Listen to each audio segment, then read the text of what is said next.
Sir ఇప్పుడు రీసెంట్గా చూసుకుంటే పైరసీ వచ్చింది కదా. ఏ ఐబొమ్మ రవి ఇష్యూ జరిగింది కదా, చాలా జరిగింది కదా. సో అది ఇప్పుడు సైబర్ సెక్యూరిటీ నేర్చుకోవడం వల్ల ఆయన ఈజీగా చేయగలిగాడు. పైరసీ గురించి మాట్లాడుకుంటే లైక్ ఆయన ఎట్లా అంటే హెచ్డి వీడియోలు ఒక్కరోజు సినిమా అవ్వకముందే, ఇంకా రిలీజ్ కూడా అవ్వదు అనుకోండి, 1 డే అయ్యి ఉంటుంది, ఇమీడియట్ గా వచ్చేస్తుంటారు వెబ్సైట్ లో. సో అది ఎలా చేస్తారు వీళ్ళకి అంటే లైక్ వీళ్ళు చేసే మెథడ్ సెక్యూరిటీ ఏముండదండి. బేసిక్ గా పైరసీ ఎలా జరుగుతుంది అంటే, మీరు ఏదో ఒక టైంలో ఎక్కడి నుంచో దాన్ని రికార్డ్ చేసుకుంటున్నారు. సినిమా రిలీజ్ అయ్యే ముందు రోజు స్క్రీనింగ్లోను వెళ్ళి ప్రీమియర్ షోలకి వెళ్ళి, ఇప్పుడు ఏఐ ఎంత డెవలప్ అయింది, మీరు బ్యాక్గ్రౌండ్ నాయిస్ తీసేయచ్చు, ఇమేజ్ ని ఎన్హాన్స్ చేయొచ్చు. అంటే ఇంతకుముందు కనీసం టారెన్స్ లో వీటిలో పైరేటెడ్ సినిమా క్లియర్ గా తెలిసిపోయేది పైరేటెడ్ అని. ఎందుకంటే మీరు వీడియోని సినిమా హాల్లో రికార్డ్ చేస్తారు, దాంట్లో మీకు ఆ క్లారిటీ తేడా తెలుస్తుంది. ఇప్పుడు ఇమేజ్ ఎన్హాన్సర్స్, వీడియో ఎన్హాన్సర్లు వచ్చాక ఏమవుతుందంటే, ఆ వీడియో దాంట్లో పెట్టంగానే దాన్ని హెచ్డి వీడియోగా మార్చేస్తున్నాయి. కొన్ని ఇక్కడ అక్కడ డిస్టర్బెన్స్ ఉంటాయి. ఆడియోని సెపరేట్ గా రికార్డ్ చేస్తారు ఇలా మైకులు పెట్టి, సో ఆడియో క్లారిటీ వస్తుంది. బ్యాక్గ్రౌండ్ నాయిస్ డిలీట్ చేసేస్తారు. సో జనాలు అరిచే అరుపులు, విజిల్ ఇవన్నీ డిలీట్ చేసేస్తారు. తర్వాత సినిమా స్క్రీన్ మీద వచ్చేదంతా ఏదో ఒక మంచి పొజిషన్ నుంచి రికార్డ్ చేస్తారు, ఎవరు కనపడకుండా. కెమెరాలు కూడా చాలా అడ్వాన్స్ అయిపోయినాయి. చాలా చిన్న చిన్న కెమెరాలు, కలజోడులో కెమెరాలు వచ్చేస్తున్నాయి, వాచ్ల్లో కెమెరాలు ఉంటున్నాయి, ఉంగరాల్లో ఉంటున్నాయి. సో దాని నుంచి రికార్డ్ చేస్తున్నారు, ఆ రెండింటిని క్లబ్ చేసి మ్యాప్ చేసుకుని అప్లోడ్ చేసేస్తారు. అప్లోడ్ చేసే వాళ్ళు కూడా రకరకాల సర్వర్లు రకరకాల దేశాల్లో పెడతారు. అంటే మీరు హోస్టింగ్ అంటాం మనం. సర్వర్ ఇప్పుడు ఏ వెబ్సైట్ అయినా హోస్ట్ చేయాలి అంటే దాని డేటా క్లౌడ్ లోకి వెళ్ళాలంటే అది ఎక్కడో చోట దాని ఫిజికల్ గా దాంట్లో డేటా ఉండాలి. మన హార్డ్ డిస్క్, పెన్ డ్రైవ్ లాగా సర్వర్ అంటాం. ఆ సర్వర్లని ఏంటంటే నెదర్లాండ్స్ కానీ యూరోపియన్ కంట్రీస్ లో కొన్ని కంట్రీస్ ఉంటాయి, అక్కడ పెడితే దాన్ని.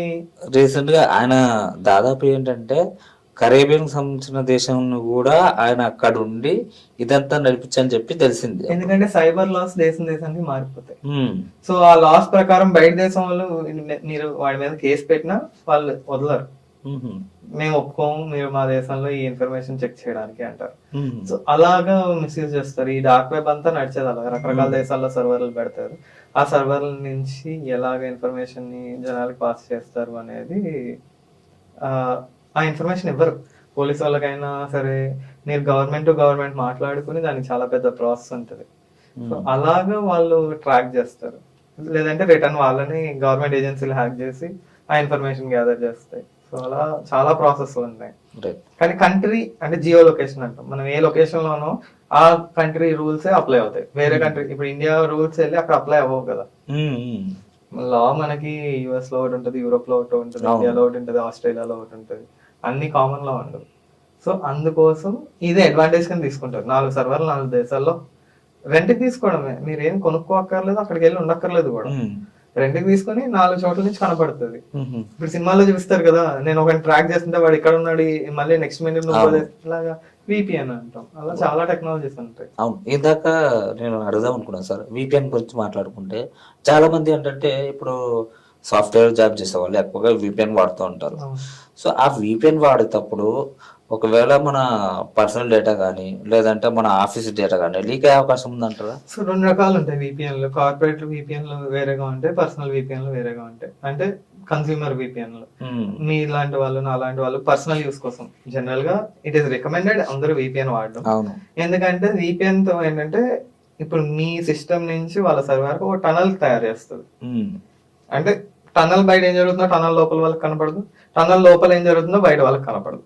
జనరల్ టనల్ ఎగ్జాంపుల్ తీసుకోండి. మీరు టనల్ లోంచి ట్రైన్ వెళ్తున్నప్పుడు మీకు టనల్ తప్ప ఇంకేమైనా కనపడుతుందా? ఏం కనపడదు. బయట వాళ్ళకి లోపల ట్రైన్ ఉన్నట్టు కనపడదు. Same thing. ఇప్పుడు డేటా ఆ టనల్ లోంచి వెళ్తుంది, దానికోసం విపిఎన్ వాడతారు. కంపెనీ వాళ్ళు విపిఎన్ ఎందుకు వాడతారంటే ఎంటర్ప్రైజ్ గ్రేడ్ విపిఎన్ అంటాం. అవి ఎందుకు వాడతారు? ఒక కంపెనీ ఇప్పుడు రిమోట్ కల్చర్ పెరిగిపోయింది, సో నా సర్వర్ కి వాడు కనెక్ట్ అవ్వాలంటే నాకు ఛానల్ సెక్యూర్ ఉండాలి, వేరే వాళ్ళు దాంట్లో దూరకూడదు. సో అందుకోసం విపిఎన్ వాడతారు. సో విపిఎన్ ని హ్యాక్ చేసిన కేసులు కూడా ఉన్నాయి, విపిఎన్ హ్యాక్ అయిన కేసులు ఉన్నాయి. సో విపిఎన్ లో ఇప్పుడు 2 రకాలు వచ్చినాయి. నో లాగ్ విపిఎన్ అంటాం. ఇప్పుడు నాడ్ విపిఎన్ కానీ 2-3 కంపెనీస్ ఉన్నాయి. వాళ్ళు లాగ్స్ స్టోర్ చేయరు. వాడు ఎంత పెద్ద పోలీస్ వాడు కానీ ఎంత పెద్ద ఆర్గనైజేషన్ అడిగినా వాళ్ళ దగ్గర ఇన్ఫర్మేషన్ ఉండదు, వాళ్ళే స్టోర్ చేసుకోరు. ఈ కనెక్షన్ ఎస్టాబ్లిష్ అయింది, ఇక్కడి నుంచి ఇక్కడికి అయిపోయింది, వాడి దగ్గర కూడా డేటా ఉండదు. ఇప్పుడు వాట్సాప్ లో కూడా ఎండ్ టు ఎండ్ ఎన్క్రిప్షన్ అంటాం. మీరు కొత్తగా చూసుంటారు వాట్సాప్ అవునవును, లో. ఎండ్ టు ఎన్క్రిప్షన్ ఉన్నది. దాని అర్థం ఏంటి? మీరు చాట్ చేసే వాళ్ళకి తప్ప వాట్సాప్ వాడికి కూడా మీరు ఏం మాట్లాడుకుంటున్నారో తెలియదు. సో ఇప్పుడు నేను ఒక కేసు పెట్టి నాకు వాడి ఫోన్ లో వాట్సాప్ డేటా కావాలన్నా వాట్సాప్ వాడు ఏం చేయలేడు. మీ అంతటి మీరు చాట్ బ్యాకప్లు తీసుకొని ఎక్కడో స్టోర్ చేసుకొని దొరికిపోవడం తప్ప. ఒకవేళ వాట్సాప్ వాడి దగ్గరికి కేసు వెళ్ళినా, ఫేస్బుక్ బేసిక్ గా ఫేస్బుక్ వాట్సాప్ ఒకటే కాబట్టి ఫేస్బుక్ వాడి దగ్గరికి వెళ్ళినా వాడు ఏం చేయలేడు. నాకు తెలియదు వాళ్ళిద్దరు ఏం మాట్లాడుకున్నారు. డిసపియరింగ్ మెసేజ్ వచ్చేసినాయి. మీరు మాట్లాడుకుంటారు 24 గంటల మెసేజ్ వెళ్ళిపోతుంది. అంటే అది ఒక డిసపేరింగ్ మెసేజ్ పెట్టుకోవడం వల్ల ఆ ప్లస్ మైనస్ సార్ అట్లా పెట్టుకుంటే? రెండు ప్లస్. ఎందుకు?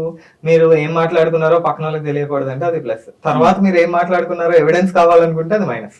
అవును, చాలా మందికి ఏంటంటే ఇప్పుడు వాట్సాప్ చాట్లు కూడా మీరు కోర్టులో సబ్మిట్ చేయొచ్చు ఎవిడెన్స్ కింద. కానీ అది సబ్మిట్ చేయాలంటే మీ దగ్గర ఎవిడెన్స్ ఉండాలి కదా. ఇప్పుడు డిసపియరింగ్ మెసేజ్ అంటే ఎవిడెన్స్ ఎక్కడ ఉంది? ఉండదు.